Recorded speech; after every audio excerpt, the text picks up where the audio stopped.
महाकुंभ आस्था, संस्कृति और करोड़ों श्रद्धालुओं की आस्था का संगम है। महाकुंभ का आरंभ इस बार 13 जनवरी से होने जा रहा है। कहा जा रहा है कि इस साल लगने वाला महाकुंभ पूर्ण महाकुंभ होगा, जो 144 साल बाद लग रहा है। महाकुंभ का इतिहास वर्षों पुराना है। तो आइए जानते हैं महाकुंभ का आयोजन सबसे पहली बार कब और कहां हुआ था। साथ ही पुराणों में वर्णित महाकुंभ से जुड़े कुछ रहस्य। महाकुंभ करोड़ों श्रद्धालुओं की आस्था का प्रतीक है। महाकुंभ सिर्फ एक मेला नहीं है, बल्कि यह आस्था, परंपरा और हिंदू संस्कृति का संगम है। श्रद्धालुओं के लिए यह एक पवित्र एहसास है, जिसका इंतजार सभी श्रद्धालुओं को बेसब्री से रहता है।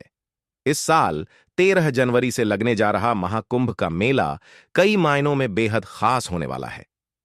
इस बार 144 साल बाद पूर्ण महाकुंभ लग रहा है। सरल शब्दों में समझें तो 12 साल लगातार लगने के बाद पूर्ण महाकुंभ लगता है, जो 144 साल बाद आता है। महाकुंभ का आयोजन इस बार प्रयागराज में हो रहा है। इस बार महाकुंभ में क्या कुछ खास होने वाला है, इसके बारे में तो आप सभी जानते ही होंगे, लेकिन क्या आप जानते हैं महाकुंभ का इतिहास वर्षों पुराना है। महाकुंभ से जुड़े कई ऐसे रहस्य हमारे ग्रंथों में छिपे हुए हैं, जिन्हें उजागर करना जरूरी है। तो आइए जानते हैं महाकुंभ से जुड़े कुछ रहस्य।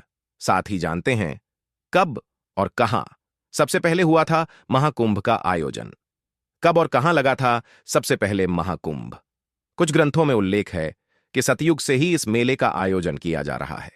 हालांकि किसी भी पुराण में विस्तार से इसके बारे में कुछ नहीं बताया गया है कि कब और कहां हुआ, यह अस्पष्ट है।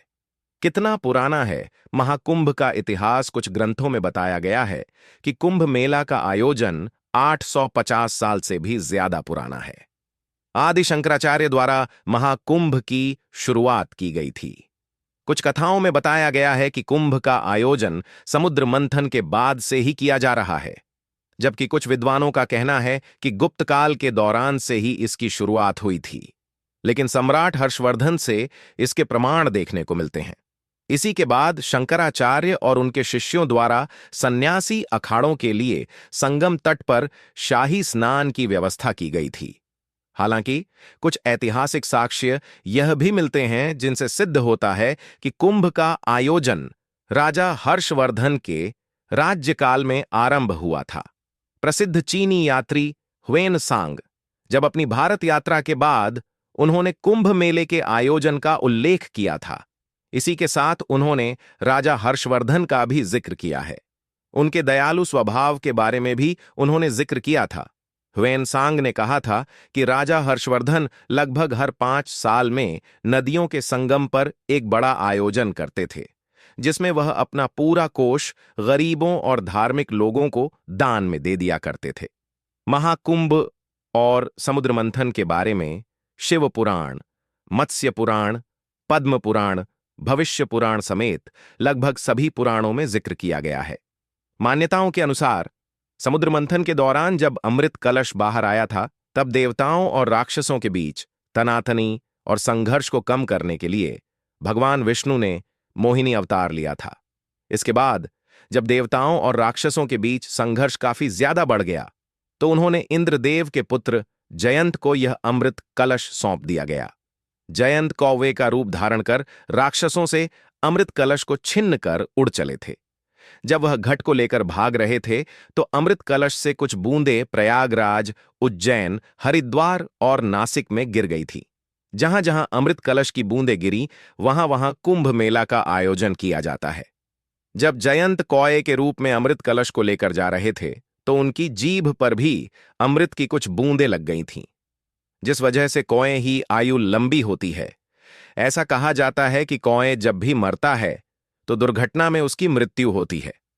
अमृत कलश लेकर जब जयंत भाग रहे थे, तो कुछ बूंदें प्रयाग, उज्जैन, हरिद्वार और नासिक में अमृत की बूंदें गिरी थीं, इसलिए यहां कुंभ किया जाता है। इसके अलावा अमृत की कुछ बूंदें दूर्वा घास पर गिर गई थीं, जिस वजह से दूर्वा को पवित्र माना जाता है और सर्वप्रथम पूजनीय देवता गणेश जी को अर्पित किया जाता है। एक सके प्रयागराज में लगने वाले महाकुंभ का महत्व अधिक माना गया है। दरअसल यहां 3 पवित्र नदियों गंगा, यमुना और सरस्वती का संगम है, जिस वजह से यह स्थान अन्य जगहों की तुलना में अधिक महत्वपूर्ण है। बता दें, सरस्वती नदी लुप्त हो चुकी है, लेकिन वह धरती का धरातल में आज भी बहती हैं। ऐसी मान्यता है कि जो व्यक्ति इन 3 नदियों के संगम में शाही स्नान करता है, उसे मोक्ष की प्राप्ति होती है। इसलिए प्रयागराज में इसका महत्व अधिक माना जाता है।